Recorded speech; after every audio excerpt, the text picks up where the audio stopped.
I think you will enjoy my guest. I certainly always enjoy having him on the program when I can get him to come here. He's a busy guy. I don't have a very big opener tonight, but I will say this. There is so much going on in this country, well, around the world, starting with the coronavirus, but now we have uprisings all over the place, and it just doesn't seem like the good old USA. So anyway, we will be tackling a few topics tonight. My guest is Guy Page. Guy is the editor of Vermont Daily and the State House Chronicles. Chronicle of the Vermont State House. Okay, all right, Chronicle of the Vermont State House. I should know that, I read it. And there's something else. Vermont Water Cooler. Oh, Vermont Water Cooler, okay. So he has plenty of information that about what's going on in Montpelier, and I hope that you'll be inclined, certainly if you are, to call in to have a question or make a comment. We would love to hear from you throughout the program. The phone number, I'm sure, will be on the screen at some point for your use. With that, I hope you're all doing well. I hope you managed to escape the coronavirus, and that you tolerated the time at home alone, which it was quite an experience for me. Because I'm a very social person. I love to be out with people. So, but you know what? We can all learn lessons along the way. And so with that, I would like you to meet Guy Page. Welcome, my friend. So glad to be back. Yeah, glad to have you back. Yes. I'm amazed at all of the different things that you're doing. It's really great, and it's nice to have the resources to read and try to keep up with what's going on in Montpelier. You know, I got into this about 4 years ago now. I was just a regular lobbyist working on energy issues, and it really bothered me that it seemed that the Vermont media just wasn't covering a lot of stories that I thought needed to be covered. When Antifa beat up Charles Murray and the person who was chaperoning him around Middlebury College, the media was like, what's the big deal here? And for that matter, so was the Vermont State House at the time. And I thought, you know, there's something not right about that. So I decided pretty much from there on that when I saw what I thought was interesting, important news that wasn't being covered by others, I'd write about it. You stepped right up. Yeah. And that's a good thing for all of us. And I'd like for you at some point to share with the folks how they can access. I'd be glad to do that. Yeah. Sure. I think on the screen at some point we'll see the website address for, it'll say There it is. Oh, very good. www.vermontdailychronicle.com. You can just go to that website and you'll see a box that says subscribe, but it's free, don't worry. All you need to do is click on it, put in your email address, and you are the latest free subscriber to Vermont Daily, which we now have over 1,200 readers. Wonderful. And growing every day. And we have news, for example, today we did a story on what is really behind the whole defunding the police departments. Oh, we need to talk about that, absolutely.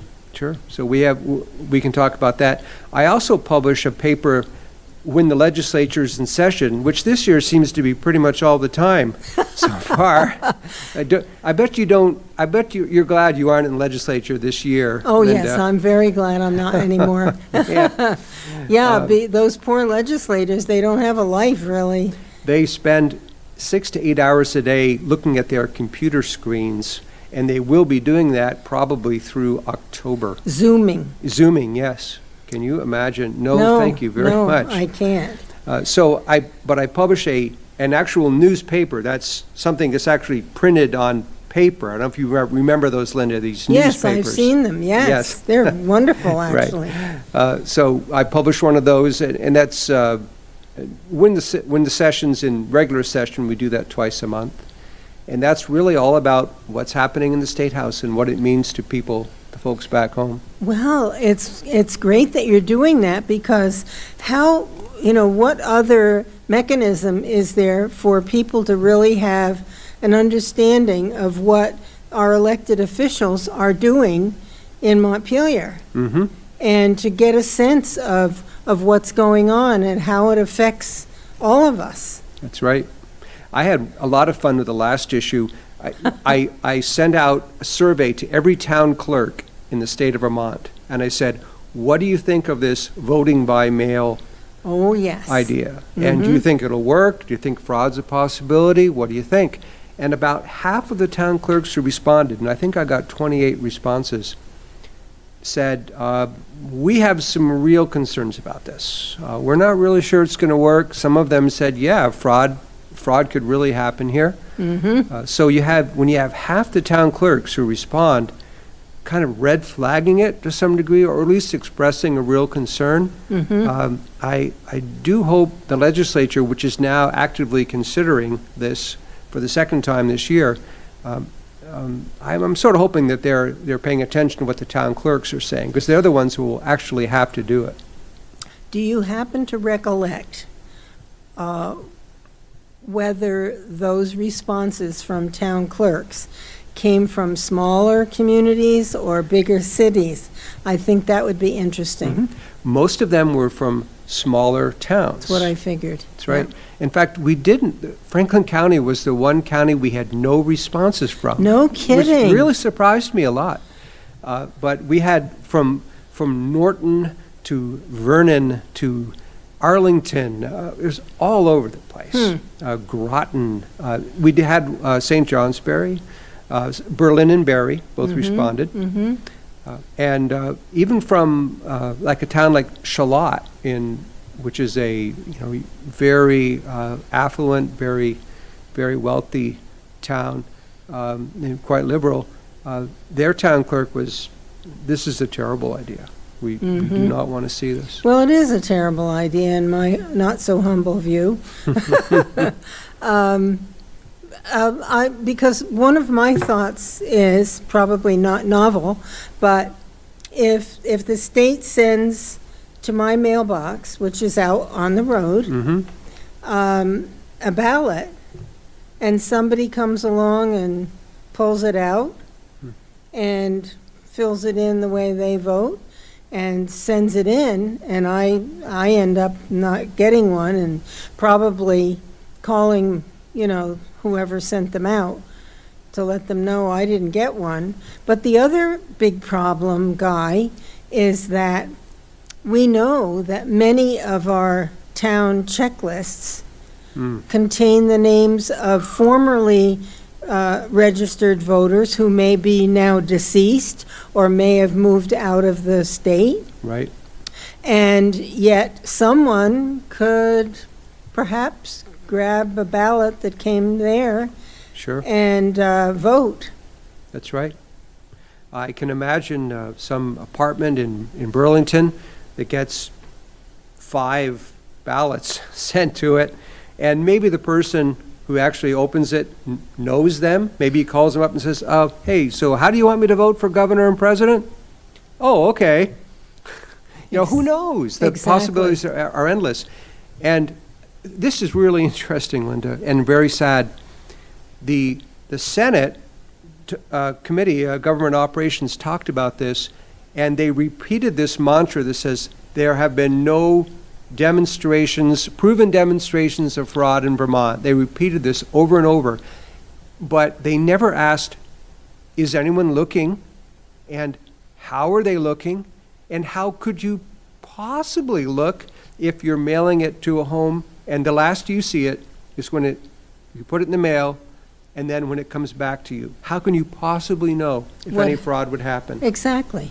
And especially, we also know that VPIRG, which is a somewhat progressive, very grassroots active group, is planning a voter campaign where they will be following up on this and coming to your home, Linda, and saying, do you need any help filling out your ballot? And, we got some really great candidates here. So, Yeah, who we'll knows? give you a little help. Oh, you can't see very well? Well, let me help you out here, Yeah, and who knows? I'm not saying that they would intentionally perpetrate fraud, but I would hope not. we'd hope not, yeah. But there are possibilities out there Right. for things to go awry and to, what's the word I want? Not destroy, but disrupt and sway away from reality. Right.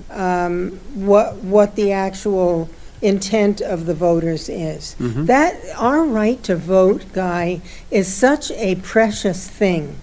It's a right, it's a privilege, it's a responsibility for the citizens of this state and this country. Well, Linda, let me put something back at you. Go ahead. You are a senior citizen, if you don't mind me I think pointing I've out. noticed. Yeah, I think Okay. I've noticed. And seniors are in a higher risk group for COVID-19. Let's say a wave does come back, and suddenly Linda, who has not perhaps ordered an absentee ballot, is looking at, do I put myself into a possible COVID risk situation, or do I vote? Which do I do? I mean, does that concern you at all? No, because I would go to vote. I would wear my mask, I would wear my gloves, I would keep my distance, and I would vote. Right. Because that's how important it is to me. Okay. I was a nurse. I know that you need to respect something like this virus, and but that would not keep me from. You can keep your distance. The town where you're voting can have someone there wearing a mask, perhaps gloves too, and monitoring the line to keep people a certain distance from one another. It's never been a problem in our community to get up there and vote in a relatively prompt manner. Now, the other thing is that those of us who are older or who are home and not working somewhere but want to vote and at the site where the voting is taking place, then they should plan to be there at times when working people are not likely to be there. I've thought about that, yeah. So go mid-morning, go mid-afternoon, and leave the lunch time and after-work time for the people who are working. Right, that's a good point. And there's also the absentee ballot, and one of the some other states are doing is they are sending postcards to every registered voter saying, hey, if you want an absentee ballot, ask for it. So it gives another layer of sort of help for people who are concerned about COVID-19, but it doesn't automatically assume that someone wants it. And that's what a lot of the town clerks said, is they said, if people don't want to vote, and so many don't want to vote for whatever reason, why are we sending them ballots? Exactly. Yeah, and a number of them said this. It was like, they don't want to vote. I can imagine. I was going to say, I can't imagine why someone would not want to vote. But on the other hand, there are people who don't pay attention to what's going on, or they don't value that right and that opportunity to have a say in what happens in their state. Right. I don't know, other than that. But the other thing that this leads me to, and that is that it's an entirely different topic, Guy, but it has to do with our youth. And it's so critically important for our youth to have an understanding of this wonderful right and opportunity and responsibility that we have in this country to have a say of what happens in our town or our Right. state or our country. Right. And to recognize that and to appreciate it and respond to it. People in other lands don't have these rights. And we need to impress upon them in teaching them about the founding of our country, please, that this is a part of what being a free citizen is all about. That's right. You know, where I worry that our children are not learning this and having a deep understanding of what it means to be an American citizen and what the people who founded this country went through to give us all of the rights and opportunities that we have in this land, and for us to respect them and honor them and be grateful for them. That's And to right. participate as a citizen. And I don't know how I got to be this way, but I am a citizen who's proud and feels that we're very lucky. And I cherish those rights and opportunities and freedoms. As long as I've known you, Linda, you've had a deep sense of gratitude for what the country has given you, and you've reciprocated by doing your best and, you know, Try. taking what life has given you and done the best you can with it. You didn't expect anyone to give you anything, but the That's country right. was an environment where people who wanted to grow, who wanted to better themselves, who wanted to make a good life for themselves, could actually do that. Exactly. The door's open, Right, folks. the door is open. You have to walk through it, Right. but you have to prepare yourself to walk through it. Right. And nobody else can do that for you. I've said on this program before, now you got me up and running. But I was so blessed to have the parents I had. Mhm. My dad was a wonderful guy, helped me with my algebra, and he and I sat and talked about U.S. history No at the kidding. dining room table. Wow. You know, he loved that. And my mom was loving, but she was tough. And I always had jobs to do at home from the time I was a little girl. And I learned work ethic and personal responsibility and accountability for the things I did or didn't do right well. And that was such a gift. I love her today. She died young, but I love her today for setting that tone in me and that sense that if you work and you do a good job and you're proud of yourself for doing that and you get a sense of accomplishment, that I can do this. That's right. And then when, like I told the students when I spoke with them, life's going to smack you in the face sometime. And you're going to have a decision to make. Am I going to sink or am I going to swim? Right. I said, I've always chosen to swim, and I hope you will too. Was it easy? No. Was it worth it? Yes. And so when the tough times come, you feel like you can muster up what it takes to deal with it. Mhm. And believe me, I've experienced enough tough times in life to know that. And I am forever, thanks, Mom.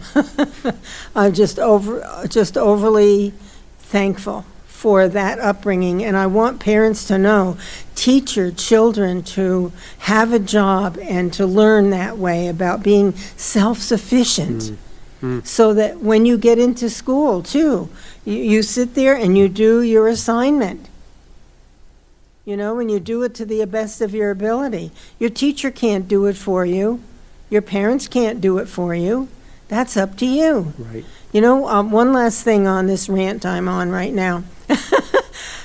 My mom told me, I don't know how old I was, but she said, Linda, if you want something in this life, you don't ever expect anybody to give it to you. You plan to work for it and earn it. And I never forgot it. Right. That was my really big life lesson. Yeah. And it served me so well through the years. I've said enough. But this is what I want to see our children learning, you know, to feel good about themselves and to feel like they're capable. Right. And then they can build a good life for themselves. But you have to work hard. That's right. Even in school. And you've never really stopped learning either. That's pretty amazing. You know, I mean, I'm only 62, and I learn things every day. And I guess I really hope that, assuming I make it into my 80s, that I'm still curious and I'm still learning every day. Well, I don't know why. I just feel it's my responsibility to myself, but also to those around me. Yeah. And I like feeling like I'm trying to make a difference and applying myself. You know, you can be 81, which, folks, I hate to admit, but that's where I am, and I'm grateful for it. Who knew? You know, my mother died in her 40s.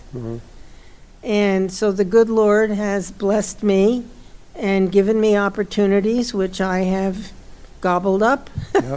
Yep. And I didn't mean for this show to be about me, so. Okay, we'll get back onto the issues. Yes, But let's do that. Good citizen is what I want to say. Well, Yeah. thank you. Okay. You too. Yeah. So, okay. So, where were we? Do you want to talk about the governor and the racial equity task force? Sure. So after the bomb went off in Minneapolis, and the bomb went off in many other cities, one of the things that Governor Scott did was he announced that he would be appointing a racial equity task force that would look at the sort of equity systems in Vermont, including healthcare, and trying to explain why there's a higher incidence of COVID-19 among Black Vermonters.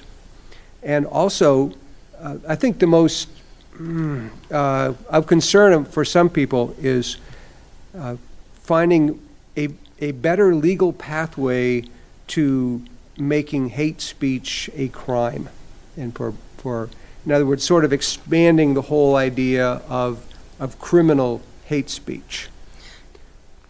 And so, I mean, my question for him, one of the great things about this whole pandemic situation, I hate to say there's anything great, but the governor now has press conferences 3 times a week that a lot of people listen to.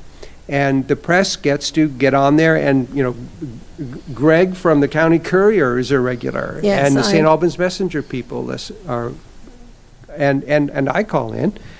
And I think a question I want to ask him tomorrow is, Governor, can you tell us more about what you mean by hate speech?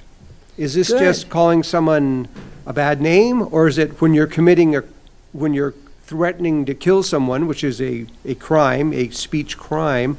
If you bring a racial aspect into it, does that somehow make it worse? You know, what do you really mean here, Governor, by making hate speech more of a crime? Because a real concern there is that, you know, what is just saying anything that is objectionable to someone else on the basis of race, well, that's somehow become a crime. And I think I hope no one really wants to go there, but the world seems to be getting so strange in the area of communication and law and everything that you wonder. So I'm just hoping he'll give us a little bit more clarity on that. Well, that would be good. I feel that much of these uprisings and anger and all of these things are being promoted. I think that there are people around in this country and around the world who do not like this country. They don't like the fact that people in this wonderful land have too much freedom and rights, and government isn't in control of everything. They're trying hard. Right. Okay? They got health care, they got education, 2 critically important things that should be at the state level. They're getting energy. Oh, God. Yeah, let's not get started in that one, but yes. That was a real power play. And again, you had a big union shop down there at Vermont Yankee, 300 union members, and they said, well, too bad about those union jobs, but we're shutting you down. It was 14 cents, 4 cents a kilowatt? 4 cents, 4 cents a kilowatt. Carbon-free. Carbon-free, What's clean. to complain about? Yeah, and 300 high-paying jobs for the most part. But they didn't control it, you see. They didn't control it. But those jobs supported the community. And when they closed down Vermont Yankee under Shumlin, Governor Shumlin. Well, he was senator at the time. He became governor right after that. Oh, I'm sorry. I thought, who was the? I think Jim Douglas was still the governor at the time, but the Senate voted in February 2010 to say, you cannot go any further, Vermont Yankee. You can't go in your permit process any further. And that was it.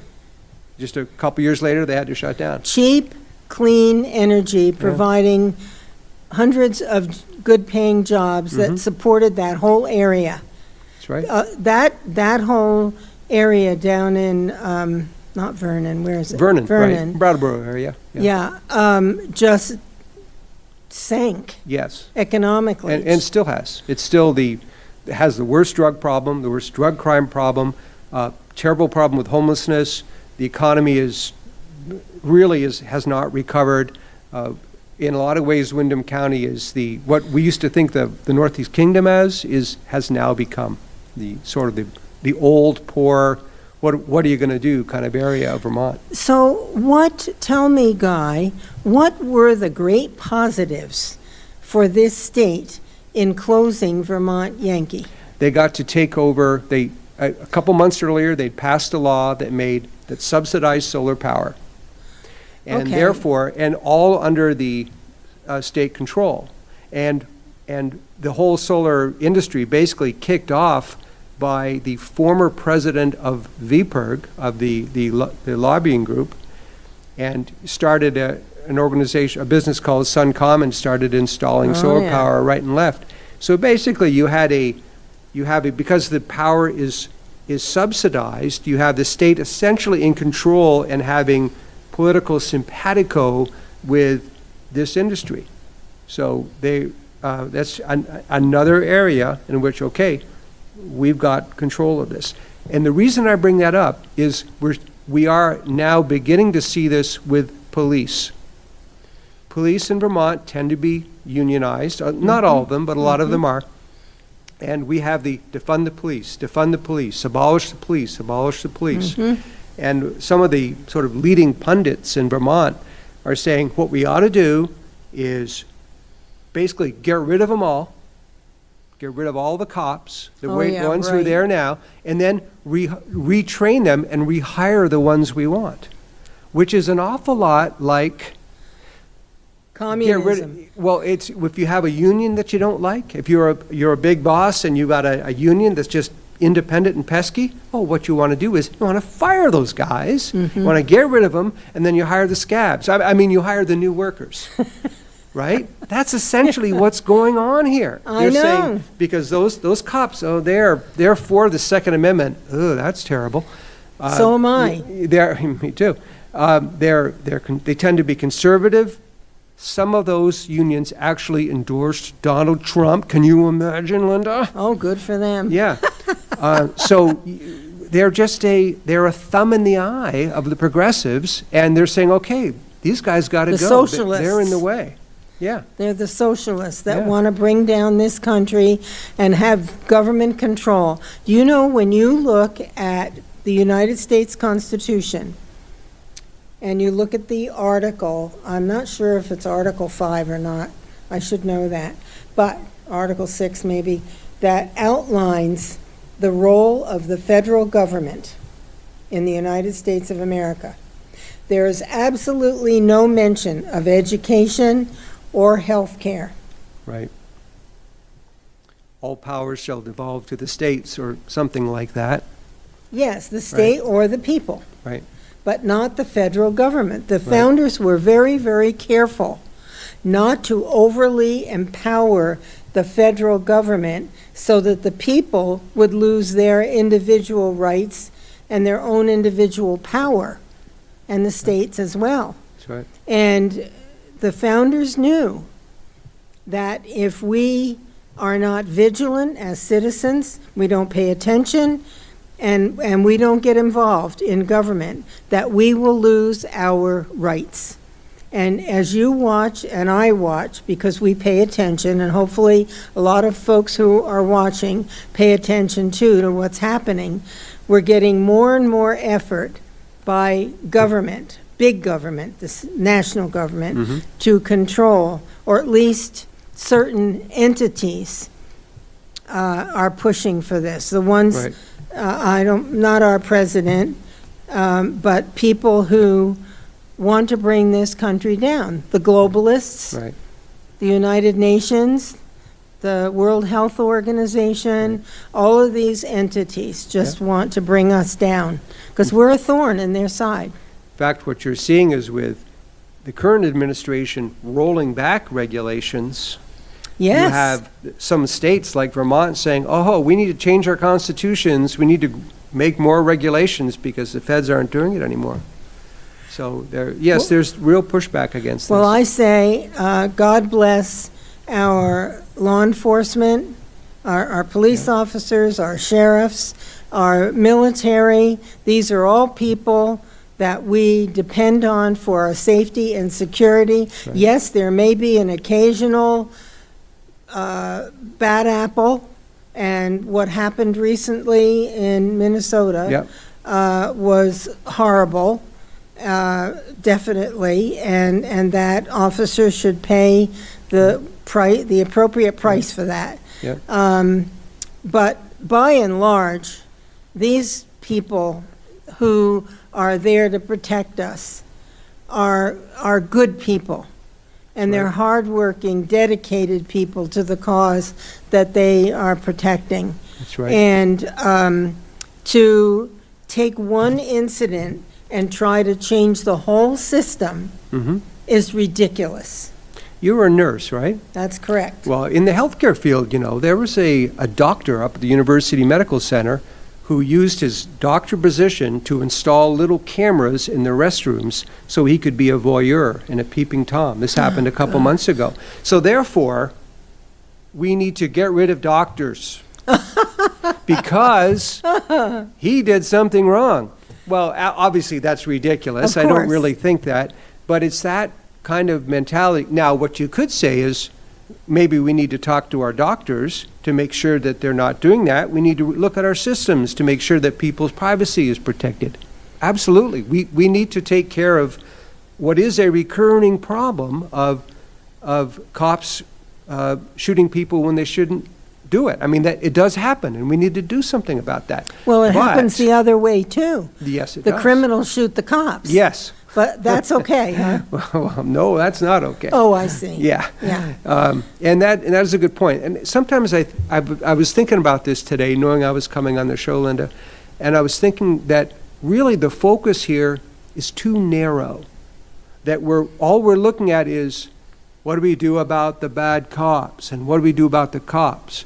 And what we should be looking at is why was George Floyd apparently had a drug background. He apparently had some drugs in his system at the time, was trying to use some counterfeit bill or something like that. Oh, yes, yeah.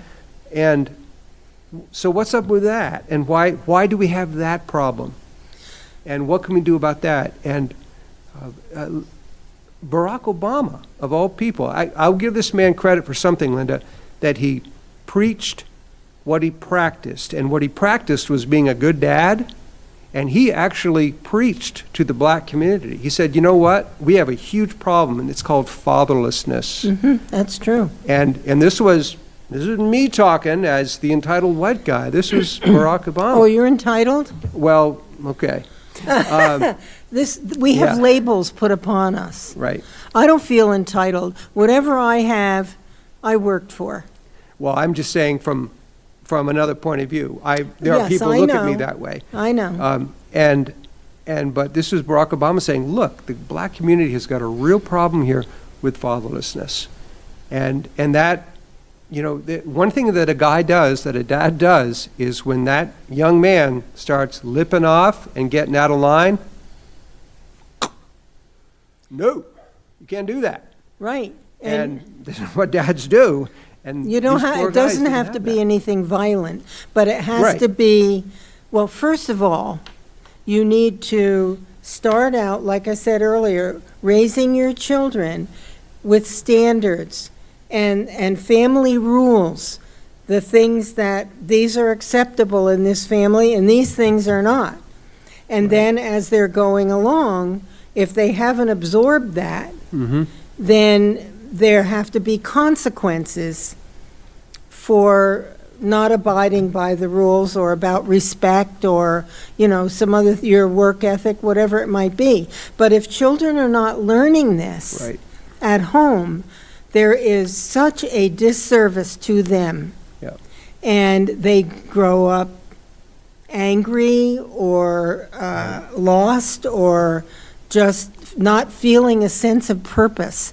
Yeah. We want our young people to have a sense of purpose and to enjoy learning and growing and so forth.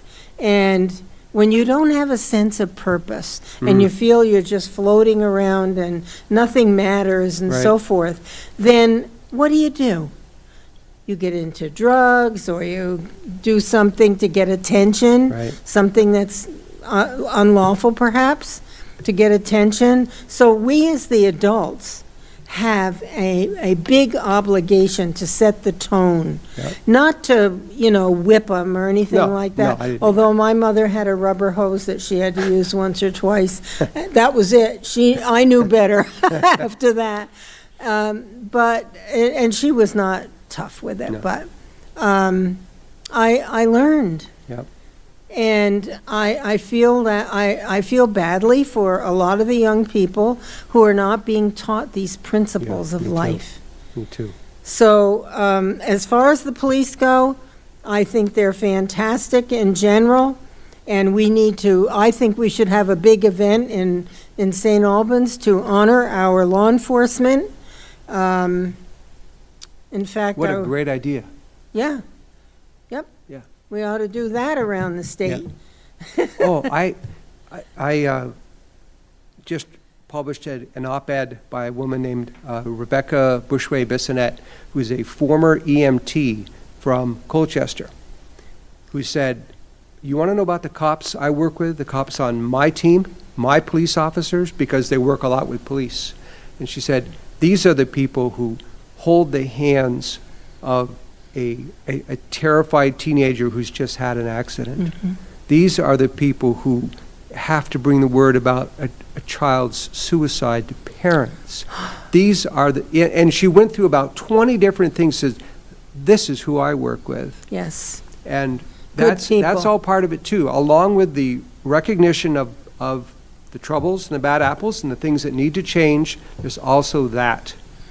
Predominantly that. Right. You always have the bad apple somewhere, but the tone, I'm assuming that a tone is set in a police department. Right. But I would think that would be logical, but I almost called the police chief because I want to get him and one of the sergeants to come on the show. I've spoken with them, but I haven't pushed it. Yep. And our wonderful police chief is retiring at the end of this year, and he has done so much to make this a better place, and new programs and new methods of policing and just all kinds of wonderful things. I think some of them have been copied in other places. Wow. So I must do that.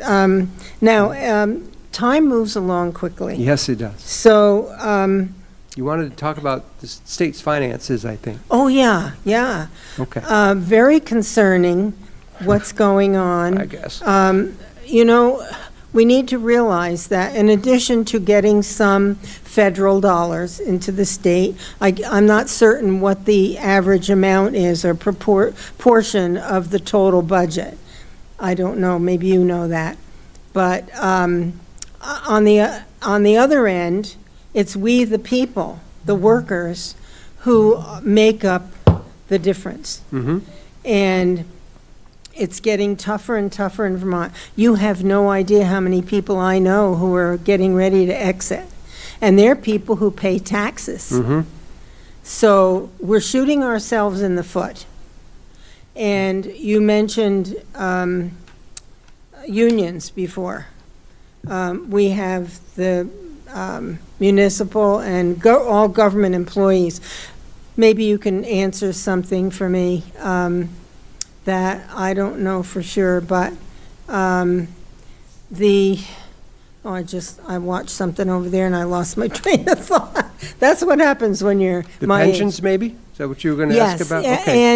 and the health care and retirement fund. Right. That, was it 5 billion now short? I think it's close on 5 billion. It's between 4 and 5. Yeah. So how much is each individual employee who's going to benefit from having their health care covered and their retirement covered? What percentage are they putting in? I found a paper from, I think it was 2014 or 15. I save papers with all Yeah. kinds of information. And at that time, 14% was what they were contributing. Of what number, I don't know. Right. I don't know what that number is. I do know that right here from Franklin County, former Senator Carolyn Brannigan will be running for treasurer. Mm-hmm.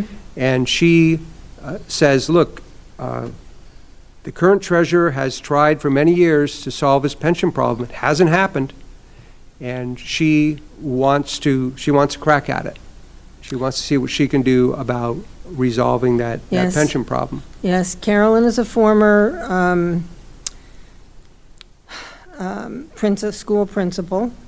Oh, I didn't know that. Mhm. I knew she was a legislator, but I didn't know Yeah. she was a principal. So she Oh. has a vested interest in that, Huh. I guess would that may be. think. Yeah, yeah.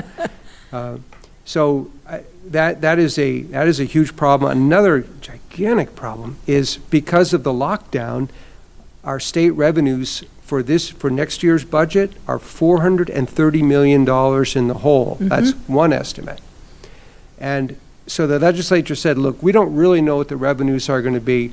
So what we're going to do is we're going to pass a budget for the first 3 months of the year, for July, August, and September. Yes. Back in your day, you passed it for the whole year. Mhm. Well, this is the first time, just the first 3 months, and they're going to come back. And so what they did was they essentially level funded that. Mhm. They didn't. The governor said, why don't you, if you have to cut 8% out of the budget, why don't you cut 8% out of the budget for the first 3 months as well? Oh, no, we can't do that. Mhm. What they're really hoping for is that the federal government says, oh, okay, go ahead and use all that money we gave you to backfill your deficit. But they haven't said that yet. And they're just sort of hoping that something happens, something pops, so that by August and September, when they're doing the really hard 9 months of the budget and having to cut tough things, they're hoping that something will have happened by then so they don't have to make that Magic? decision. We're Yes. going to have magic? Yes, and it'll be federal magic or who knows The what. federal government, through all of this shenanigans that we've been going through with the COVID virus and whatever else has been happening, I just read that we're up to 25 trillion now Oh, in it's- debt. It's terrible. There's no doubt it's gotten so much worse. And people haven't been Yeah. working. Yeah. You know, you have these outrageous riots going on where they're destroying people's property and Right. their business and their livelihood. Why is that okay? Those people should be Yeah. in jail. I agree. Can you imagine being a store owner who's just been through 3 months of lockdown, and now, hey, we're finally going to open back up again? Oh, someone came in and trashed my... Your whole building, Yeah. and came in and stole your property. Right, What does that say about these people? right. That's just...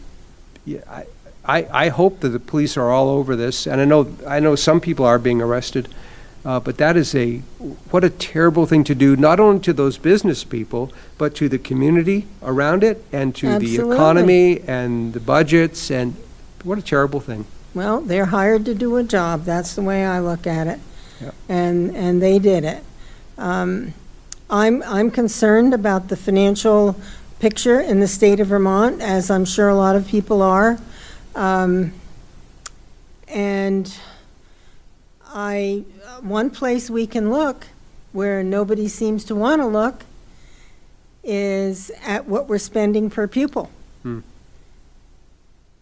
Yep. I believe it's the second highest average per pupil expenditure in the country. Right. Little Vermont. Yeah, it's either the first or the second, yes. Yeah. So why is that okay? And what are we getting for it?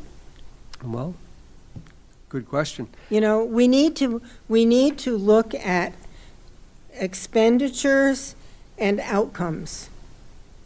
Okay? That's only good business. Well, here you have the double-edged sword of the unions. Well, Yeah. why are the unions in charge? Because they give a ton of money into the political system. To legislators? And they have very powerful lobbies. And when it comes down to budget time, they can bang their hands on the table and say, we want that money. But right is right and wrong is wrong. Well, this is the one year where you would hope that with a $430 million budget, they might be able to say that the status quo for the next 2 years can't be the status quo. I will say that Senator Tim Ash, Senate Pro Tem, said, you know, we can cut a few things here, we can cut a few things there, but we need to be true to who we are as a state, to our values. Who you are. And really, we basically saying, oh, please, please, please, will the federal government bail us out? I mean, that is my sense of that. We're the federal government, too. We pay taxes there. So it all comes back to the working people. Yeah, that's right. And there are so many things that really they could cut, and except for the people with the jobs, would not be drastically missed. There's so much duplication, and Senator Ash said, well, really, you know, tell me what you think we should cut. He actually, on public radio, said, what do you think we ought to cut? Come on, people, tell us what you think. And I do know for a fact there are people who they're making lists, and they're getting ready to give it to some of our legislators to say, you want to know what we should cut? This list. Now, here's the way I look at that. Anyone with an ounce of common sense who's been elected to represent the people of this state ought to be able to see what needs to happen. Mm-hmm. But they don't want to. Exactly, Because Linda. their voters and their special interests Yep. won't like it if they That's do right. the right thing. It's the will. It's not the knowledge or the know-how. It's the will. Yep, Absolutely. and that is a sad thing. I agree. I know you fairly well, and I think you probably would agree with what I'm going to say. If not, feel free. Okay. I made it clear when I ran for office that someone had approached me from our party and said, would you accept a donation for your campaign from X, Y, and Z? And I said, probably here a little bit, maybe here a little bit, but not here. And I said, the other thing is, and I never got much money from anybody, but I said, if I accept a small donation, you make sure these people know they're not going to be tapping me on the Right. shoulder Right. when it's time for a vote. Right. Remember us, because I'm going to do the right thing Yep. for the people of this state. Mm-hmm. And money doesn't buy everything. Right. It buys too much, but it doesn't buy everything. That's one of the things I like. I got to say, no one on the whole planet likes both Bernie Sanders and Donald Trump. There's no one who likes them both, okay? But I will say that one thing those two men have in common is that they're campaign support is a zillion small donors. So no one owns either of those guys, relatively speaking, to the political world. There's no big industry that can say, well, you know, we paid for you and now you got to do what we want. And if only it were like that. But there's a lot of lobbyists, a lot of contributions, and you got to think it has a powerful impact. Well, let's see. Are our property taxes going up? They will almost certainly go up. The only question is how much. And a lot of that will have to do with what actually happens with school spending. And right now, since no one really even knows what school is going to look like, it's really, that's one of those, we wish we could tell you, but we really don't know things. Because who knows what school's going to look like? Who knows how much money's going to be there? So are school employees getting paid now when they're not working? They were certainly getting paid last school year over yet? Almost, huh? But yes, while the school year's in session, yes. As far as I know, they're getting paid. I do think there were a few districts. Homeschooling? Or? No, there are a few districts that anticipating meeting their bills laid off some people. So it isn't like it's, total protection or anything. But by and large, yeah. Oh, this is another topic. We have 7 more minutes. Okay. The hospitals, One Care Vermont, are you kidding me? That's socialism, that's government control. And the hospitals, I believe I'm correct when I say that the hospital here, Northwest Medical Center, asked people to voluntarily leave their jobs. And Right. I don't know if they were all voluntary or not, most of them were, but 70 people have left the hospital. Wow. They were employees. Wow. I believe that's the correct number. And the hospital was, I think, $10 million in arrears. Right. And what the power people want, someone mentioned to me, is for the Medical Center Hospital of Vermont to control all health care. Certainly. Government control again. Yep.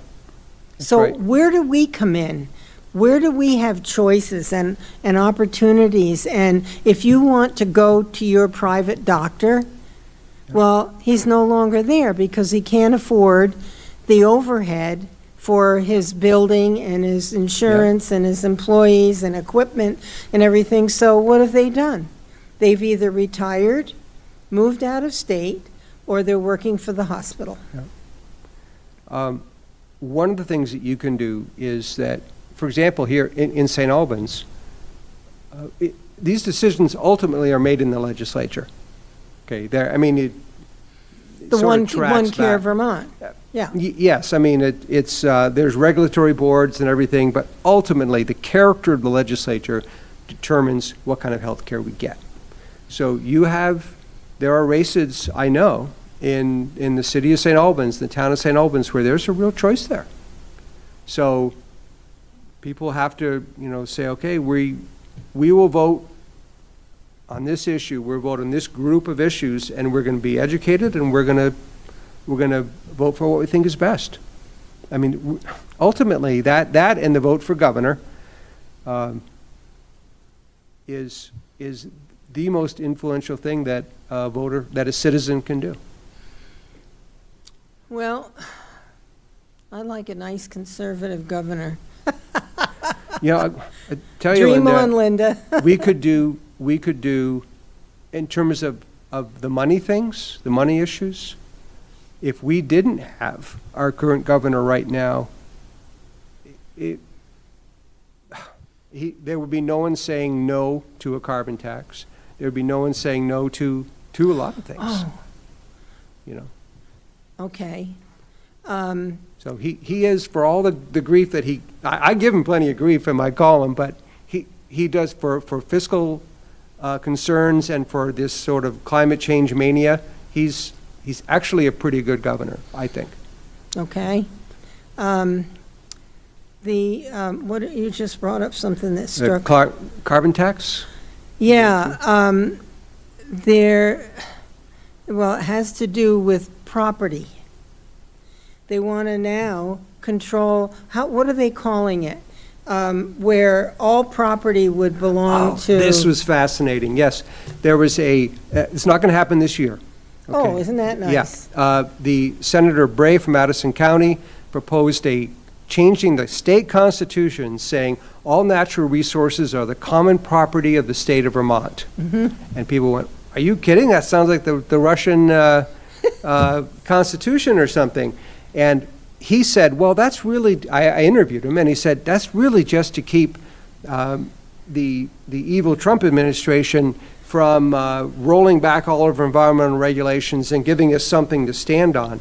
But what I think it is, in addition, it may be that. Okay, I'm sure they're concerned about that.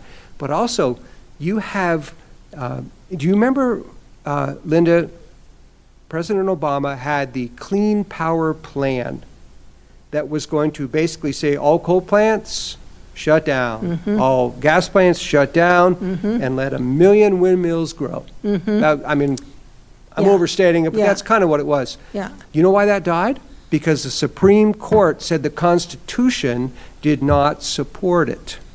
So what do you do then? Well, obviously, you change the Constitution. Yeah. So all these global warming solutions acts, which is coming, and the $1.2 billion in new solar expenses, and all of this stuff, all this climate stuff, will be validated and constitutionally locked up because we changed the Constitution to say, well, natural resources, state property, hands off, buddy. Do you want your private property to be controlled by the state? I don't. I don't. And the other thing is, do you want to depend on the wind to blow? And what's the other one? You use too much energy anyway, Linda. The sun to You've just shine. got to use less. Oh, I see. Let me live my life. I'm paying my bills, okay? The property's mine. I paid for the well. Leave me alone.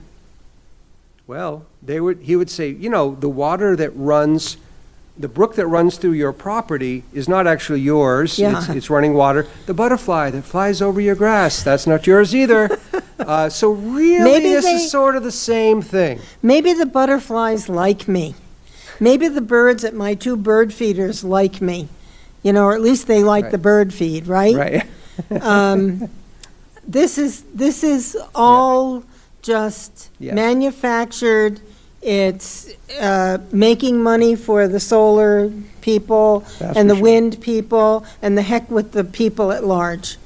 Leave us alone. Get out of my yard, get out of my car, get out of my kitchen, leave me alone. Yep. I'm a big girl now. Right. Right. Well, unfortunately, no. They're not going to do that.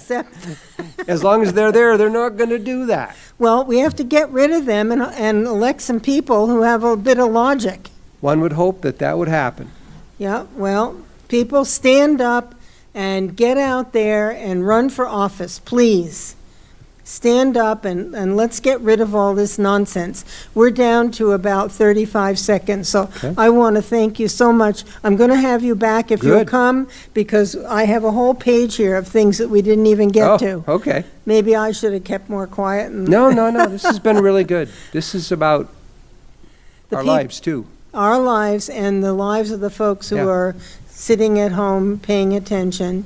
Yep. And thank you, folks, for tuning in.